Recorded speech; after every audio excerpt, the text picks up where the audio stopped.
Good morning, everybody. It's Kara with Bluebird Homestead. I have a massive plant haul here on the table next to me that we're going to be planting up in this new garden bed space next to our new garage today. I have quite a few different plants that I found on a pretty good sale that I want to share with you.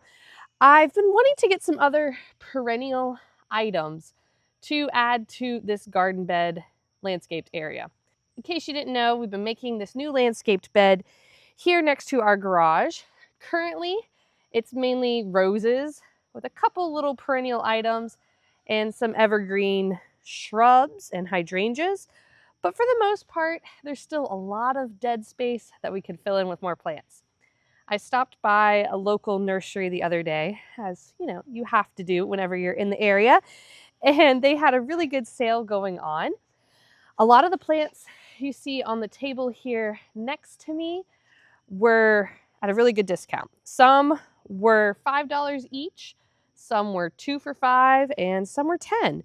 So I was able to get quite a few different plants, things that I've kind of been wanting to add to the garden, and I'm excited to get them all planted today. Let's go through all the different varieties of what I have here, and then we'll plant them. I have all perennials here, like I mentioned. A perennial plant is something that'll come back year after year. It's not an annual. So we're growing in zone 7. So whenever you're looking at a tag on a plant, just make sure it has your correct growing zone on the tag, because otherwise, if it's not in your zone, it'll die off in the winter and it won't come back the next year. Thankfully, all these are in my zone, and so they'll all come back next year. Let's start over here with these pretty purple spiky plants. So these I thought were so whimsical and pretty, and I thought they would be really pretty to cut for bouquets because they have such a nice long stem on them. Get up close, you can see that. So let me grab the tag here so you can see the name. This is a flutter rose pink pincushion flower, also called a scabiosa. It requires full sun and it blooms spring and summer, it says. This one is hardy down to a zone 5, which is about -20 degrees Fahrenheit. And it says it gets 12 to 14 inches high and 10 to 12 inches wide, spaced a foot apart. So I have 3 of these, and I just think that flower head on that is so cute.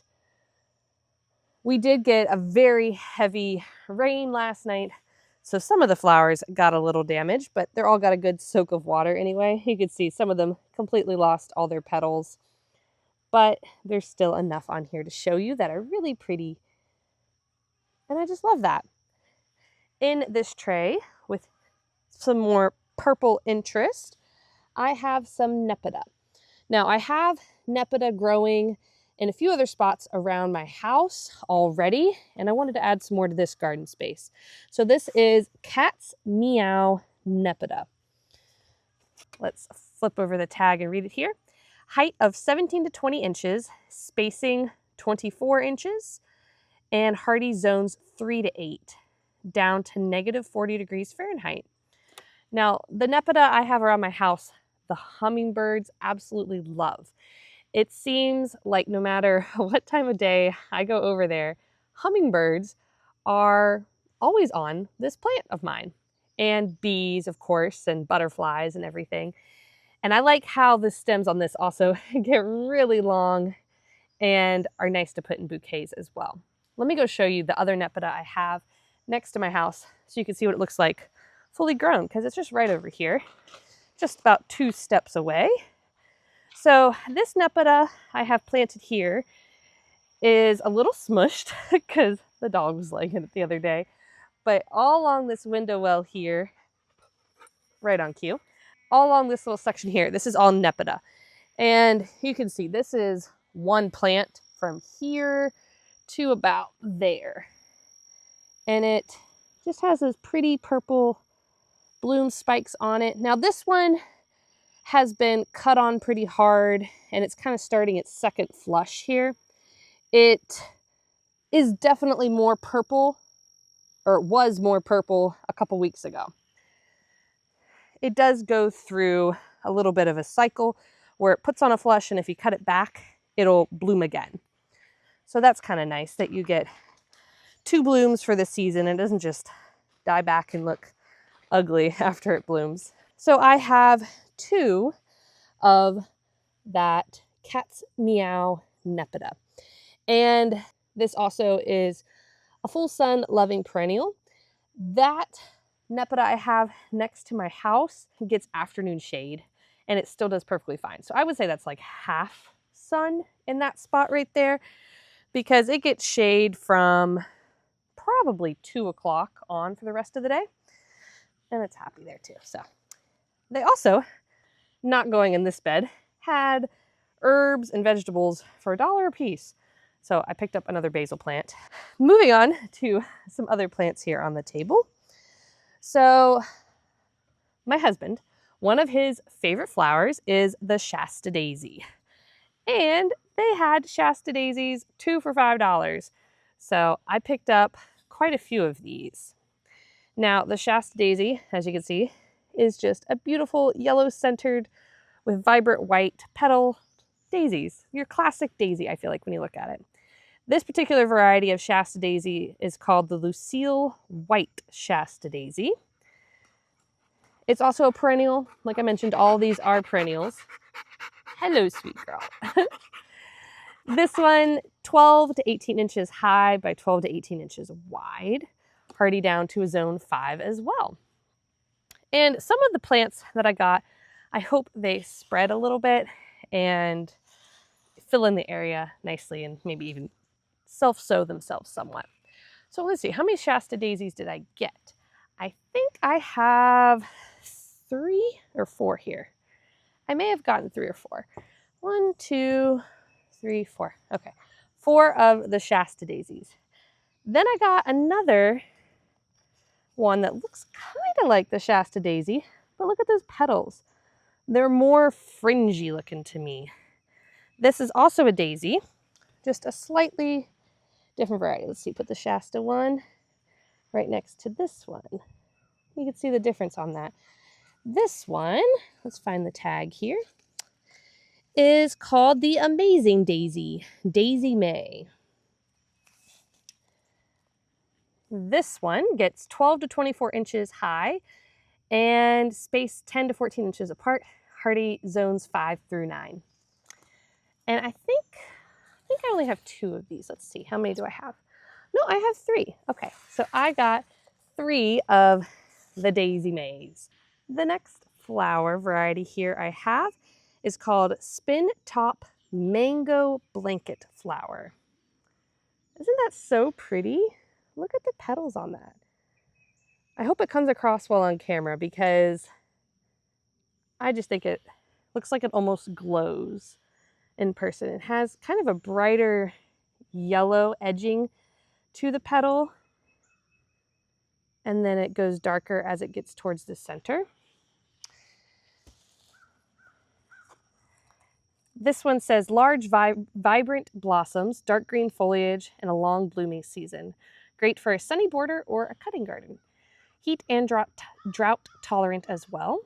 At least 6 hours of direct sun. 12 to 18 inches high by 18 to 24 inches wide. Hardy down to -40. And I have 2 of these. The other one that I got, there's only 1 bloom on it.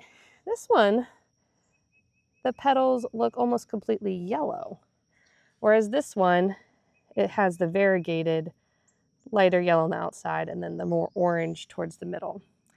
I also, if you look at the center of this one, isn't that cool? Even the center has 2 different colors. It almost looks like a sunflower to me a little bit. I think those are so pretty. I have 3 more kind of in this family category. This is the next variety I have. Isn't that just a beautiful flower? This one currently is not in bloom. It's called the Double Coated Butter Pecan Echinacea. I just love the look of that. And my pappy's favorite ice cream was always butter pecan. So it made me think of him as well when I got these. Height on these is 18 to 20 inches tall and 16 to 18 inches spacing. Hardy zones 4 through 8. Now I have some other echinacea growing, but nothing that has that rounded kind of tuft look to it, and especially nothing in this color. I think that's just so lovely. And I have 3 of these. All right, these 2 plants are the last 2 of the haul, then we'll get to planting. So over here, you could probably already guess what this is if you are a gardener. This is a buddleia. And when I was at the plant nursery, it was just covered in butterflies. Isn't that so pretty? I just like the delicate little bloom spikes on that. I think that's so nice. This buddleia is Chrysalis Pink is the name of the buddleia. And the last perennial we have here is a Veronica. Let's grab the tag and we'll read about it. Veronica Royal Candles is the name of this perennial. This one, 18 to 24 inches apart, 12 to 15 inches tall by 15 to 18 inches wide. It says clump forming, low growing hybrid with intense violet blue bloom spikes. Excellent in borders or rock gardens. Well, hello, kitty cat. This is Pepper. She wants to say hi, as always. You say hi, Pepper? So anyway, I just thought the purple bloom spikes and kind of the unique shape of that were pretty cool. Hello. Always loves a good scratch and a snuggle. This one doesn't have too many blooms on it right now, but you can kind of see the purple color there on the back side. So as far as planting these go, I'm not 100% sure where I'm going to put them. I'm kind of just going to place them in a couple different spots, see what feels best, and then we'll get them into the ground. After I get them all into the ground, I will walk you around and show you where I put them all.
Everything is all planted and in the ground now. It has gotten quite a bit warmer out here. I think it's supposed to be up to 90 degrees Fahrenheit today. In the front here is where we planted the daisies, and then we have more of those daisies kind of going around this side. Let me flip the camera around and I'll give you a little walk around and show you what's planted where. So I tried to keep like varieties together.